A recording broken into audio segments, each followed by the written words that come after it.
Polisi mengungkapkan fakta baru dalam insiden bensin Pertalite yang tercampur air di SPBU Pertamina 34.17106, tepatnya di Jalan Irjuanda, Margahayu, Kota Bekasi, Senin, tanggal 25 Maret tahun 2024, malam. Setelah puluhan kendaraan didapati mogok usai mengisi bensin di SPBU tersebut, Polres Metro Bekasi Kota bergerak melakukan penyelidikan untuk mencari tahu penyebab pastinya.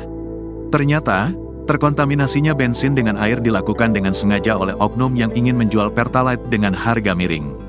Pada Rabu, tanggal 26 Maret tahun 2024, Polres Metro Bekasi Kota menetapkan 3 dari 5 orang yang diamankan sebagai tersangka kasus penyalahgunaan BBM bersubsidi. Kasat Reskrim Polres Metro Bekasi Kota AKBP Muhammad Firdaus menuturkan, ketiga tersangka adalah sopir tangki NN, MA sebagai kernet, dan petugas keamanan berinisial EK. Firdaus menuturkan, petugas menemukan 3 dispenser bensin jenis Pertalite yang mengandung air.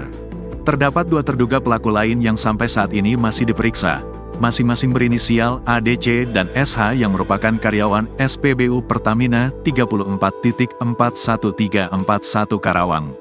NN dan MA membawa BBM jenis Pertalite dengan kapasitas 32 kiloliter menggunakan tangki dari depot terminal Cikampek. Selanjutnya pelaku mengirimkan BBM ke tujuan pertama, SPBU 34.41342 Klari Kabupaten Karawang dan menurunkan Pertalite sebanyak 8 kiloliter, ucap Firdaus. Setelah itu, 2 pelaku menawarkan Pertalite kepada Eka, petugas keamanan di SPBU tersebut. Eka menerima tawaran. Selanjutnya NN dan MA menurunkan kembali BBM Pertalite sebanyak 1.800 liter dengan cara memasang selang lison ke dombak ruang kosong penyimpanan, imbuh dia.